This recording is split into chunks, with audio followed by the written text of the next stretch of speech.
So we're in your consumer math book and we're in section 10 or chapter 10, section 7 on credit cards. And you see this picture.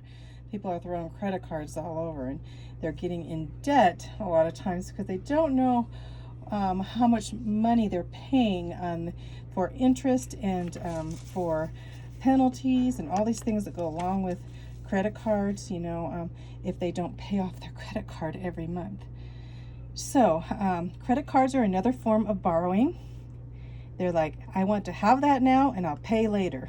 There's hundreds and hundreds of kinds of credit cards, from banks to paying for gas, department stores. Each store has its own credit card because they make a lot of money on credit cards. And some people even use credit cards as identification these days. It's very important, if you're undisciplined and at buying things, that you do not have a ton of credit cards, because it could put you in debt right away.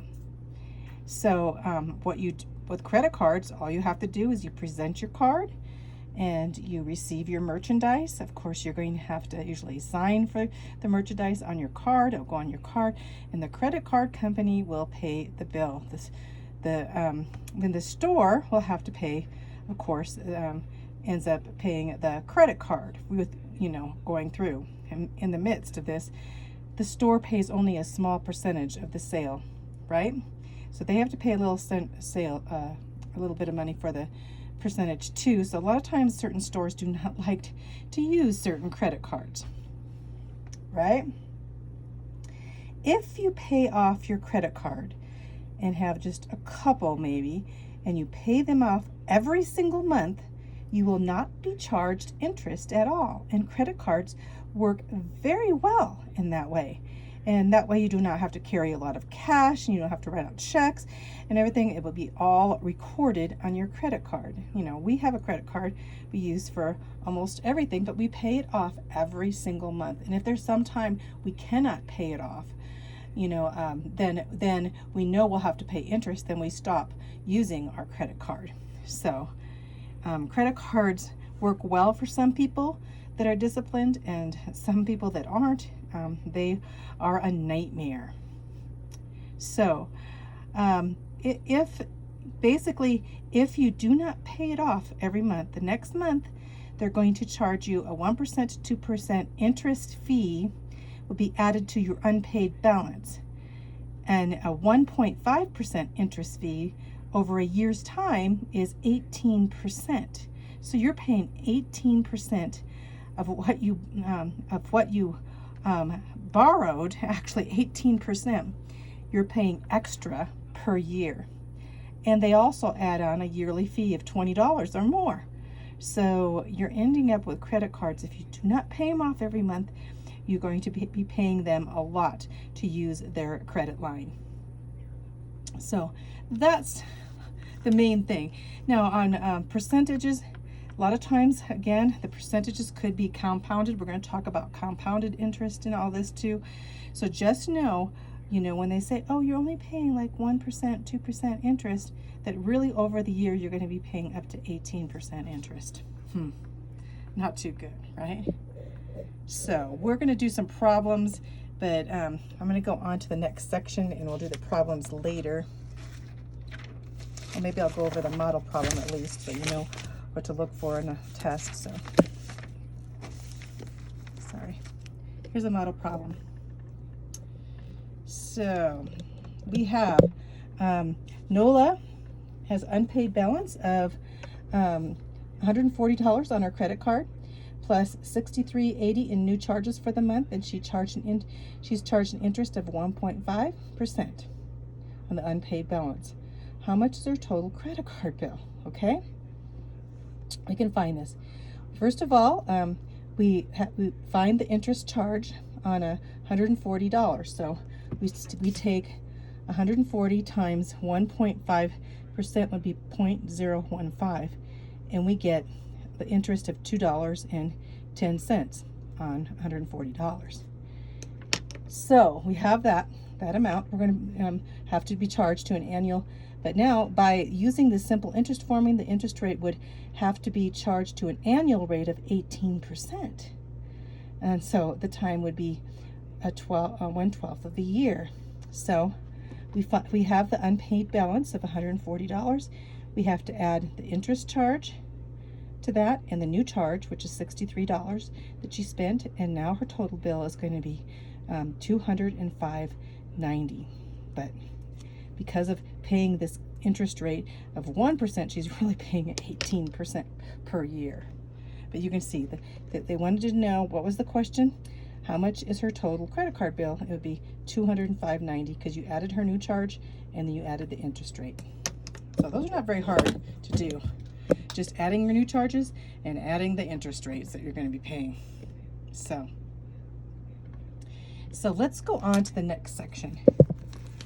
Now, some of these questions are kind of, you see, they have like solve the world word problems. Like this one is like, Tanya has 5 credit cards in which she has paid these balances. How much does she presently owe to these credit cards? And she owes like $3,622. I mean, you don't want to have like 5 credit cards. But adding these up, you can see in these questions that credit cards can be a demise to you. And you'll end up paying more money in finance charges and interest than you would just buying it when you have the money to pay for it, right? So I'm going to go on to the next section because you'll have some questions on tests and stuff on those. And next is your savings account, right? It's a good thing when you have a savings account. And a savings account, you know, you should be saving some of your money, at least saving for something specific like a car, or so you don't have to pay a lot of pay a lot of things on credit, so a savings account. So a savings account, you can save the percentage of your earnings, which would be good, and letting the bank use your money for a while, really. And it earns interest, semi-annual or quarterly, and sometimes compound interest. Always remember that compound interest, if you making compound interest, is going to be a greater amount of money than just simple interest, because you're making it. Now, if you were paying compound interest to somebody else, of course, they would be making it. But in a savings account, if you're getting paid compound interest, that's going to be a lot more than simple interest, because a lot of times it could be compound daily. Some banks use quarterly balance, and they do not pay interest on money withdrawn, of course, but the rest they'll pay quarterly balances and on a simple interest. And they'll use simple interest on quarterly payments.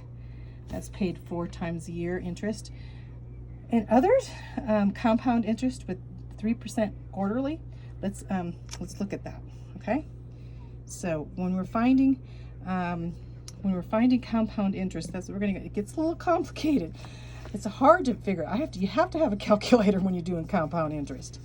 So let's look at this problem here first. So a deposit of $500 is made on the first day of the interest period and left on deposit. If 3.5% interest is paid semi-annual, find the interest due after 6 months. To find the simple interest, you just use your I equals PRT.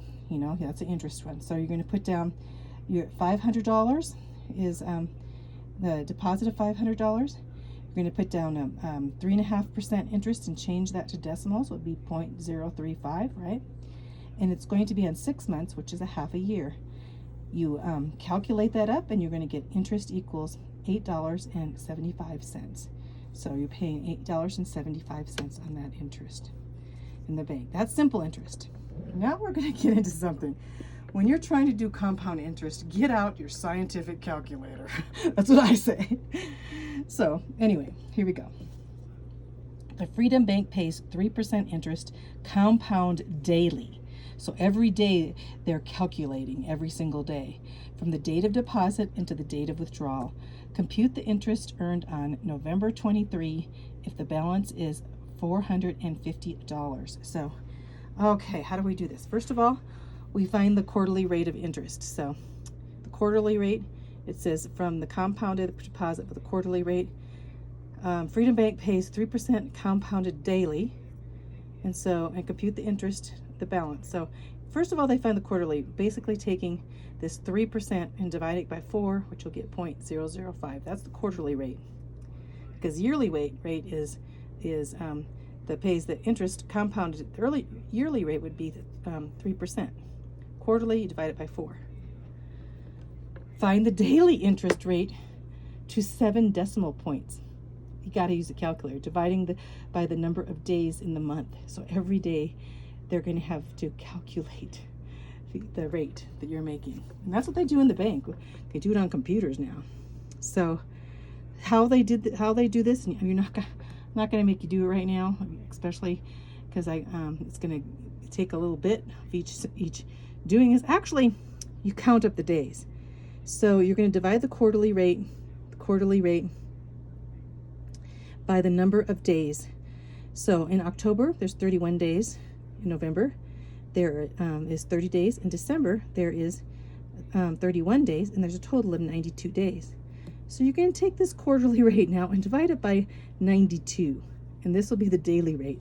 Divided by 92, we have the quarterly rate. Now the daily rate's going to be this, a lot less, right? The daily rate, and we have the daily rate.